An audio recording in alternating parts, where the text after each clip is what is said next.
eles e os vestiu. Pode se sentar. Grande Deus, vocês vão entender aí a harmonia desses versículos. Está dentro do contexto que Deus criou todas as coisas e criou o homem, Adão e Eva. Esses foram tentados por Satanás e, exercendo o seu livre arbítrio, escolheram a desobediência e o pecado. Ao pecar, então eles conheceram que estavam nus. Então eles sentiram vergonha. Satanás prometeu que eles seriam como Deus e conheceriam o bem e o mal. O que eles sentiram? Culpa, vergonha e medo. Tentaram se esconder de Deus. Deus, na sua infinita misericórdia, graça e bondade, ainda estava tentando se relacionar com eles, chamando eles, porque nós sabemos que a justiça demanda a punição do pecador. A justiça exige que o pecador seja morto. O salário do pecado é a morte. Mesmo assim, Deus já começa dando uma nova chance, uma nova oportunidade. Eles se esconderam, eles tiveram medo, eles tiveram vergonha, eles se tornaram imorais. Foi desperto neles a cobiça, a lascívia, porque reconheceram sua nudez, e eles vão fazer que nem os índios, uma roupa, né, com vegetais, com folha, né, com planta. É que nem a tampinha dos índios, né, uma cortinha, uma folha na frente e uma folha atrás. Então, ao ser criado, ao cair, eles se tornaram seres caídos com a natureza pecaminosa, sentindo vergonha e medo, se escondendo e fugindo de Deus, ouvindo a voz de Deus. Como agora eles vão encarar Deus Santo? E como eles vão olhar para o seu próximo agora? Porque a natureza agora está caída. De Deus eles têm medo e se escondem. E em relação um com o outro, com o seu próximo, eles têm lascívia, luxúria e cobiça e imoralidade. Como resolver então estas questões? Eles vão tentar resolver o problema do pecado. Eles vão tentar consertar o dano da relação entre eles e Deus e entre o casal. Eles vão fazer roupas de folhas. Aqui nós vemos já a religião das obras nascendo. É uma desgraça a religião das obras. É o homem tentando se salvar. É o homem tentando se desculpar, se justificar diante de Deus. É o homem tentando varrer as suas culpas debaixo do tapete, o que não resolve. Ele está lá escondido só. A sujeira está lá ainda. É o homem tentando, da sua forma, da sua maneira, consertar o seu erro. Mas fazer roupas com folhas, tampar a sua nudez, não funciona, não é eficaz. Deus não vai matá-los imediatamente. Deus não vai exterminá-los, não vai jogá-los no inferno imediatamente. Mas Deus já sabia da queda, não é pego de surpresa. Deus tem um plano. O Cordeiro de Deus foi morto antes da fundação do mundo. porque Deus é onisciente, é onipotente, é onipresente, e Ele então vai ser o primeiro pregador do Evangelho. O Evangelho que é uma promessa que Deus faz a quem não merece. E aí no versículo 15 ele faz uma promessa. Que da semente, Satanás, a cobra, a serpente, tentou eles, fez de tudo para que o homem e a mulher caíssem em pecado. E o homem caiu na tentação e pecou. Então, por um homem entrou o pecado, e por um pecado entrou a morte, e a morte passou a todos, porque todos pecaram. Só que agora Deus fala então que do mesmo ser humano que Satanás fez, que Satanás venceu, que Satanás derrotou, que Satanás os tirou da presença de Deus, os fez pecar contra Deus, desse mesmo ser humano Deus vai fazer nascer um que vai derrotar Satanás. Se Satanás derrotou o ser humano, vai ser um ser humano que Deus vai usar para derrotar Satanás. Porque para derrotar Satanás é assim, Mas Deus não vai se rebaixar. Satanás é muito fraco para lutar contra Deus. E outra, para a derrota ser mais humilhante, em vez de Deus mais forte vencer Satanás mais fraco, Deus vai fazer algo mais humilhante para o diabo. Ele vai pegar um ser mais fraco que o diabo para derrotar o diabo que é mais forte que o ser humano. Para a derrota ser mais humilhante. Porque ele afrontou o Deus dos céus. Foi expulso do céu. E aqui Deus faz a promessa, olha, Satanás vai até ferir, ele vai caçar todos os descendentes, todos os filhos que nascer, Satanás vai, todo homem que nascia, Satanás ficava ali pensando, será que é esse? Porque ele sabe que Deus prometeu, Deus é verdadeiro, não mente e vai cumprir a palavra. Então Satanás vai ter o poder de ferir o calcanhar desse descendente que é Jesus, o ferindo na cruz. Mas esse filho da mulher, se a mulher pecou, é pela mulher também que vai vir a salvação. Então Deus restaura a dignidade da mulher. Se o homem culpou a mulher e os dois culparam Satanás, esse é o nosso problema, o homem culpa a mulher sempre, e o homem e a mulher culpa o diabo. A mulher não assume, o homem não assume, Satanás também não sei. Mas aí Deus, ele vai usar a descendente da mulher para esmagar a cabeça dessa serpente de Satanás. Um dia, essa é a pregação, a primeira pregação do Evangelho. Deus é o primeiro pregador do Evangelho, o primeiro evangelista. E o Evangelho é uma promessa de redenção, de salvação. Deus vai usar o ser humano para derrotar o diabo, porque o diabo derrotou o ser humano. Enquanto isso, Deus ele vai, de alguma forma, para administrar, porque Deus não queria perder a coroa da criação, o ser humano que ele tanto ama.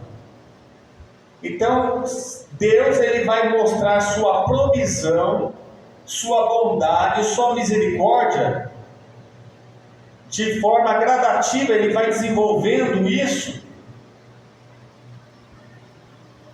Ele começa então fazendo assim: olha, vocês não têm a noção da gravidade do pecado.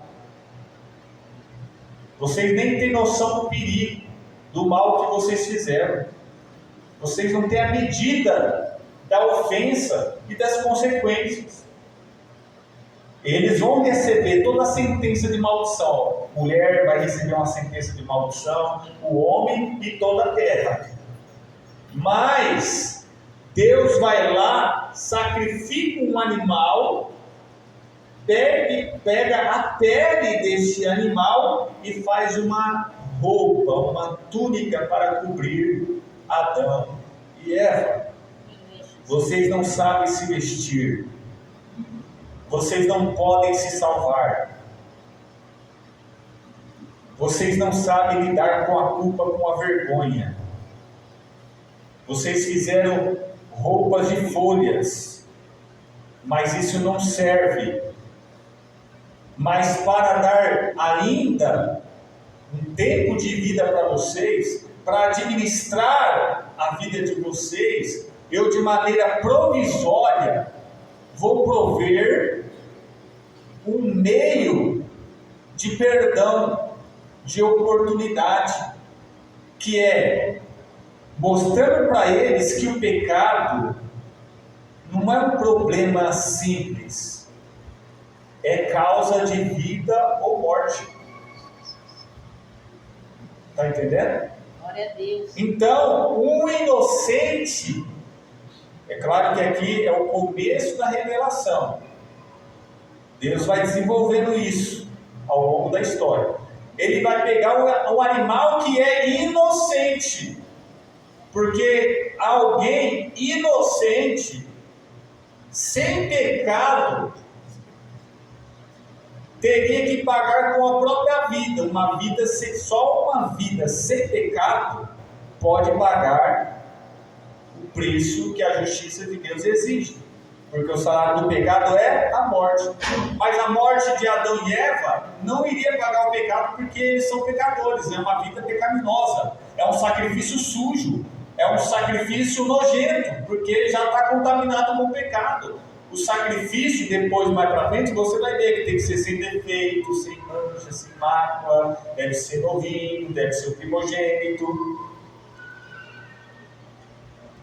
É claro que isso foi temporário, foi externo, foi uma dispensação, ou seja, foi um tempo em que Deus tratava desse jeito com a raça humana. Nós temos várias dispensações, né?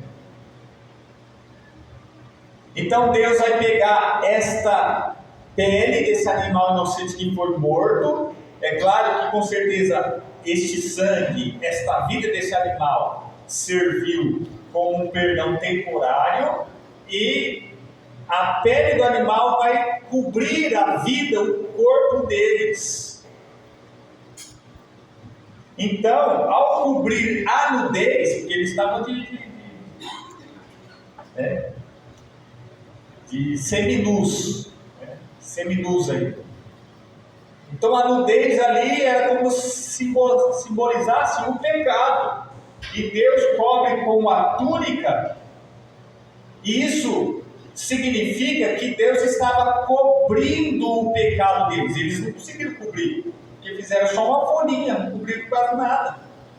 Deus pega uma túnica, que é uma camiseta do tamanho de um vestido, e coloca neles para cobrir todo o corpo, ou seja, cobertos totalmente.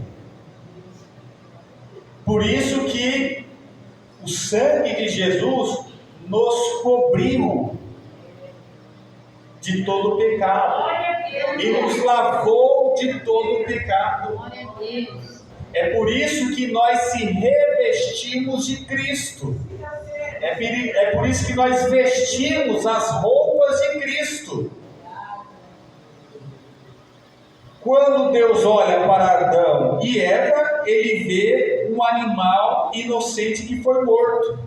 E a roupa, a pele desse animal inocente está cobrindo eles. Então Deus vê essa túnica neles. Assim também, quando Deus olha para nós, ele vê a túnica de Jesus em nós. Ele vê a justiça de Cristo em nós. Ele vê a inocência e a santidade de Cristo em nós. Porque nós somos revestidos de Cristo. Nós vestimos a roupa de Cristo. Cristo foi sacrificado por nós. E o seu sangue foi derramado sobre as nossas vidas. Somos cobertos com o sangue de Jesus Cristo. E os pecados são apagados com o sangue de Jesus. E se somos cobertos, não dá para ver nada. Né? Se a gente pegar a coberta e cobrir, não vou ver nada. A coberta cobriu tudo a pessoa. Então, nesse sentido, o sacrifício do inocente cobre Adão e Eva de todo o pecado. Mas é claro que isso na antiga aliança ainda era superficial, pelo lado de fora. Só na nova aliança é que isso vai se tornar interior, de dentro para fora.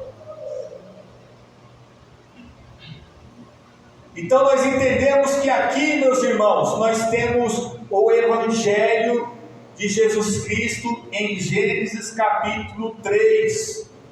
Aqui mostra o pecador, as consequências do pecado e como Deus vai agir, como Deus vai tratar disso.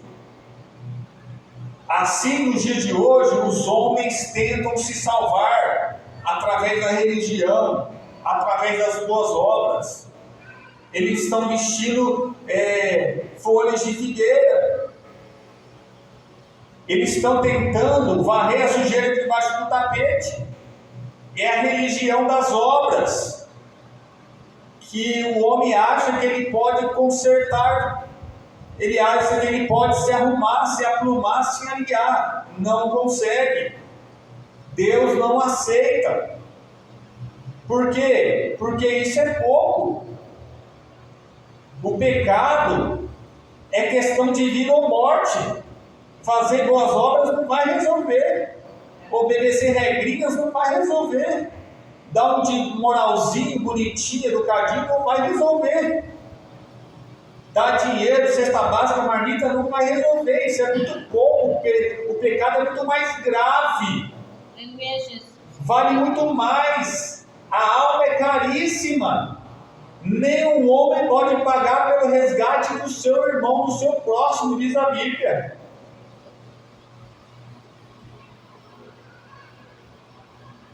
Então, para manter algum tipo de relacionamento, ainda que eles foram amaldiçoados, eles foram expulsos da presença de Deus, expulsos do jardim do Éden, mas Deus teve misericórdia. Porque se eles tinham conhecimento do bem e do mal, eles não poderiam ter vida eterna. Porque se eles continuassem tendo vida eterna, conhecendo o bem e o mal, eles seriam como os anjos que caíram, ou como Satanás e os demônios. E nós sabemos que Satanás e os demônios que têm conhecimento do bem e do mal e pecaram, para eles não tem jeito, não tem salvação. Porque eles já estavam no estado de glorificação eterna. Quando Deus expulsa do jardim do Éden, tira deles o fruto da vida que fazia eles viver para sempre, isso já é um ato de misericórdia. Porque se tornando mortais, tendo essa maldição de morrer, tendo essa maldição de sofrer, haverá então uma chance de salvar o ser humano que não está glorificado, que não vai viver eternamente. A expulsão do Éden, a privação do fruto da árvore da vida é um ato de graça, é um castigo, é uma punição, mas não é a morte física imediata, vai ter a morte física depois. Teve a morte moral, teve a morte espiritual, porque eles tinham uma comunhão íntima com Deus. Então Deus vai dar túnica para eles, sacrificando o inocente, para que, tendo fé na obra de Deus, tendo fé no sacrifício que Deus faz, Deus é o primeiro a sacrificar, acreditando nesse método de Deus, nesse perdão de Deus, nesse mandamento que, a partir de agora, eles vão aprender. Depois você vai ver que os filhos de Adão e Eva, Abel e Caim vai fazer que Adão e Eva, vai oferecer dos frutos da terra, ou seja, é a folha da figueira, é a religião das obras, por isso que não foi aceito. Abel não, Abel vai aprender certinho de Adão e Eva. Porque eles aprenderam de Deus que ele tem que sacrificar o melhor, o primogênito do animal. E aí de Abel vai ser aceito. Está entendendo? E aí depois você vai ver mais para frente que todos se corromperam, mas não lembro o capítulo 6, que os homens começaram a buscar a Deus, e com certeza esse ensinamento foi passado, de que para ter esse relacionamento com Deus, é questão de vida ou morte, para ter relacionamento com Deus. E que esse relacionamento agora não é fácil, não é íntimo que nem no começo. Agora vai ter que ser através da fé. Da fé em uma promessa que ele fez em Gênesis 3:15. Fé numa obra, um sacrifício que Deus fez no versículo 21, que é uma tipologia do que seria o sacrifício do verdadeiro Cordeiro de Deus, que realmente traria perdão definitivo para os pecadores. Quem está entendendo, diga glória a Deus. Glória a Deus. E agora o relacionamento é pela fé. Eu sei que muitas vezes a gente fala do Antigo Testamento, é obras da lei, obediência da lei, tudo é externo e tal, mas na verdade, de Gênesis a Apocalipse, a salvação é pela graça mediante a fé. Esse perdão, esse relacionamento é pela fé, porque fomos amaldiçoados, temos a natureza pecaminosa. Então, se não tiver o sacrifício do animal, não tem nem como adorar e servir a Deus. E mesmo assim, isso não era eficaz, tinha que se repetir várias vezes. Mas depois, lá no livro de Hebreus, nós vamos entender que a nova aliança é superior porque o sacrifício foi de uma vez por todas. Glória a Deus, aleluia. E foi definitivo. E nos trouxe o perdão definitivo e completo. Não vai comemorar aniversário de pecado todo ano. Não vai precisar todo ano fazer sacrifício comemorando aniversário de pecado. Porque os pecados serão apagados, esquecidos. Porque o sangue do inocente e perfeito Cordeiro de Deus Jesus é eficaz mais do que o sacrifício dos animais, mais do que a túnica de pele de animais. Então tudo isso aqui é uma figura, uma tipologia que apontava para o sacrifício de Jesus Cristo, o Cordeiro de Deus, que ele viveu sem pecado, nasceu sem a natureza pecaminosa e foi morto em nosso lugar. Deus sacrificou um animal em vez de matar Adão e Eva. Sacrifício subvicário, ou seja, ele pega um animal para morrer, inocente para morrer no lugar do ser humano culpado. É um sacrifício substitutivo. Alguém vai ser preso no lugar de outro, alguém vai ser morto no lugar de outro. E isso para nós, no nosso mundo, é uma injustiça. Olha só a riqueza do Evangelho. Muitos, José foi injustiçado, Jó sofreu demais, mas e Jesus Cristo? Foi injuriado, injustiçado, preso, acusado, tudo injustamente. Mas essa é a justiça de Deus. Por que a justiça de Deus? Porque a justiça de Deus só seria satisfeita com o sacrifício perfeito de um ser vivo que nunca pecou e que não tinha natureza pecaminosa. E o Antigo Testamento, com esses sacrifícios, era só Deus, de maneira pedagógica, educando a raça humana. E aí, conforme eles foram crescendo, sendo educados, aprendendo, vem a plenitude do tempo e Deus revela o Evangelho de forma mais clara na pessoa de Jesus Cristo. Quando a humanidade já estava preparada para receber o verdadeiro Cordeiro de Deus, para Deus fazer o verdadeiro sacrifício. Depois você vai ter outras figuras, como Abraão, lá que foi sacrificar o seu filho. Tudo isso é tipologia, aponta para a relação do Pai, do Filho e do Espírito Santo, da história de Deus com a humanidade nessa relação. Em que Deus criou o homem ofendeu a Deus, mas Deus ama ainda o homem, mesmo que ele se tornou inimigo de Deus e fugitivo, e Deus faz essa obra para salvar e reatar esse relacionamento. Então, quem sacrifica é Deus, quem toma a iniciativa de reconciliação, de reatar o relacionamento, o amor, a amizade, a aliança, é Deus. E essa aliança é unilateral. Existe o pacto e o contrato bilateral, onde ambas as partes têm cláusulas de deveres e direitos, mas no verdadeiro Evangelho, o contrato, o pacto, a aliança é unilateral. Por quê? Porque no Antigo Testamento, ao longo da história, vem os patriarcas, vem a lei, o juiz, tudo mostra que o homem não conseguiu obedecer a palavra de Deus, os mandamentos de Deus. O homem não consegue cumprir com seus deveres, por isso ele não tem direito algum a nada. Mas na verdade, a verdadeira aliança maior é unilateral, onde Deus faz a promessa.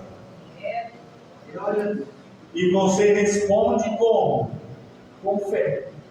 Fé no sacrifício inocente do Salvador, do enviado, do Messias, que salvará o seu povo dos seus pecados.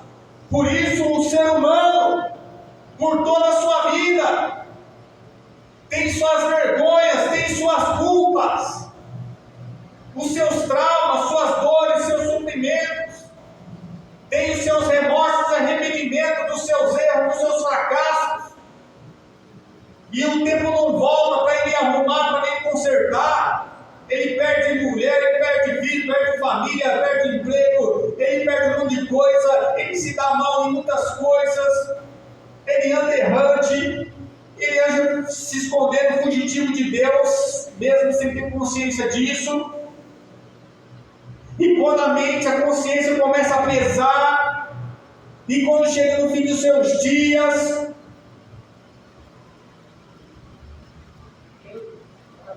porque eu nasci, como eu vivi a minha vida e para onde eu vou agora. E o homem tenta se desculpar, o homem tenta mudar, e é nesse sentido que se cria todas as religiões. Porque religião, a palavra religião, no original, na origem da palavra, que é a etimologia, a origem da palavra religião é religais, significa religar o homem a Deus, ou seja, foi separado, foi cortado, foi quebrado, foi arrebentado, foi distanciado, foi divorciado, mas agora vai reiniciar, vai religar, vai voltar, vai reconciliar. Isso é religião. Aí depois a religião, ao longo do tempo, vai receber outros significados em vários lugares, em várias épocas. Mas a origem é isso. A verdadeira religião é religar o homem a Deus. E isso só pode acontecer, só é possível pela própria obra e ação de Deus, pela própria promessa e evangelho de Deus, pelo próprio sacrifício e sangue derramado de Deus. Porque só Ele pode perdoar, só Ele pode salvar o homem. Não há nada que você faça para se redimir, não há nada que você possa dar em seu resgate. Não há nenhum pagamento que sirva pela sua libertação. A justiça de Deus exige a vida de um inocente, sem pecado, puro, imaculado. E não havia ninguém na terra para isso. Sobrou para os animais, para Deus ensinar. A lei veio trazer o conhecimento do pecado. A maior função da lei foi mostrar o quanto nós somos pecadores. E isso na evolução da história. O sacrifício veio para mostrar o que Deus exigia.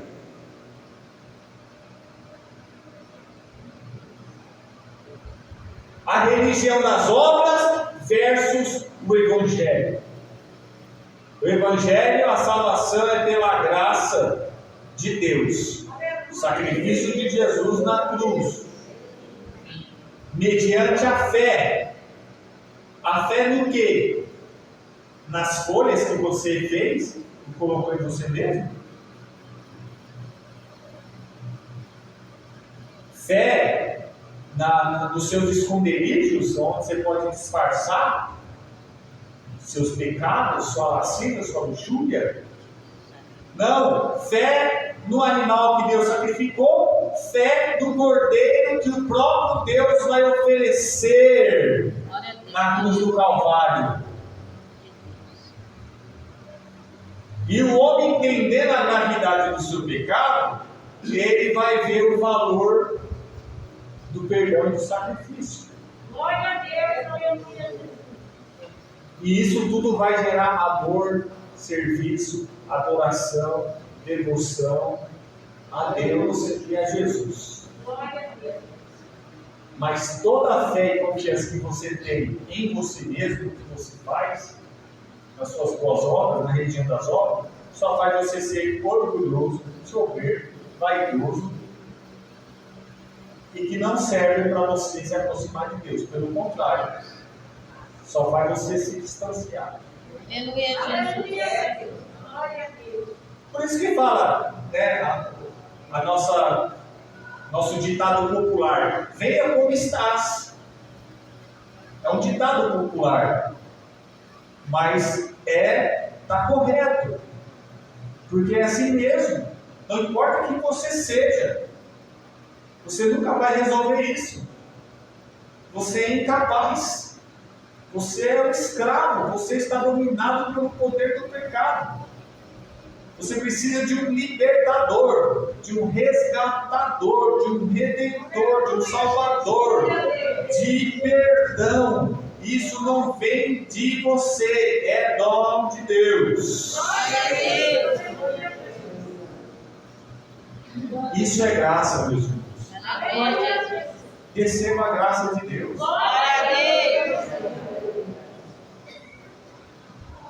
Antes de se converter, antes de nós crermos em Cristo, antes de nós acreditarmos no Evangelho, quantas vezes talvez você tentou ser uma pessoa melhor?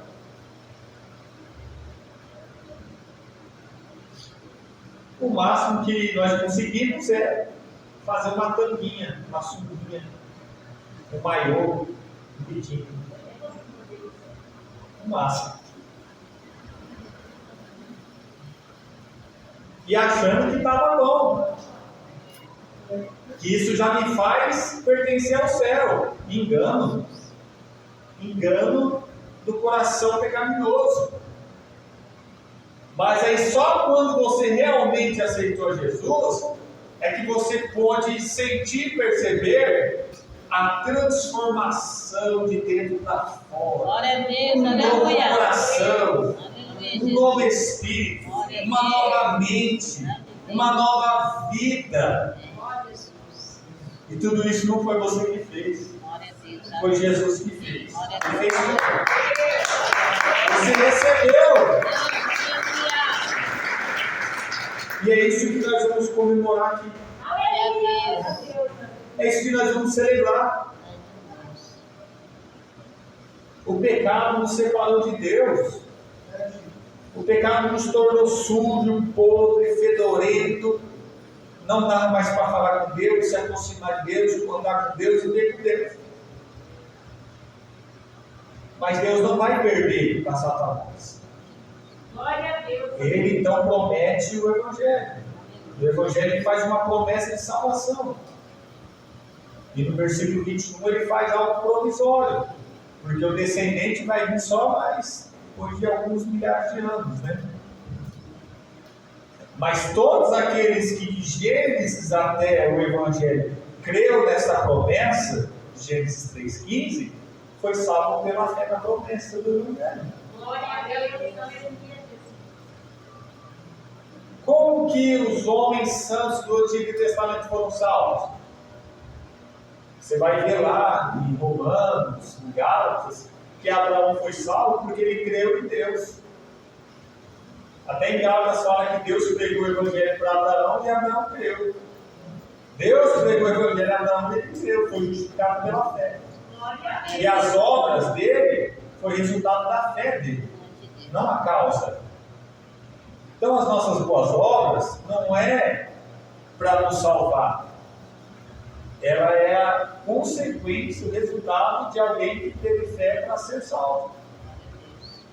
As boas obras não podem vir antes da salvação. Primeiro vem a graça e a fé, depois vem as boas obras.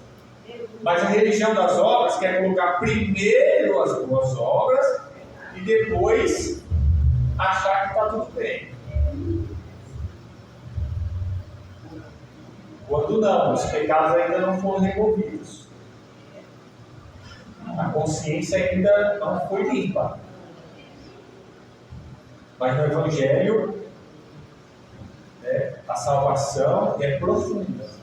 A consciência é limpa, somos purificados, somos lavados de toda imundícia e de toda sujeira. Então, meus irmãos, nós vamos participar da ceia, porque nós somos participantes dessa aliança. Glória a Deus. Nós somos súditos desse reino de Deus. Nós somos membros do corpo desse Cristo. Nós se unimos a Jesus nesse sacrifício. Nós morremos com Ele pela fé naquela cruz, para ser uma nova criatura em Cristo, que agora tem relação com Deus, tem comunhão com Deus, pelo vivo e novo caminho que Jesus nos abriu. Amém? Que Deus abençoe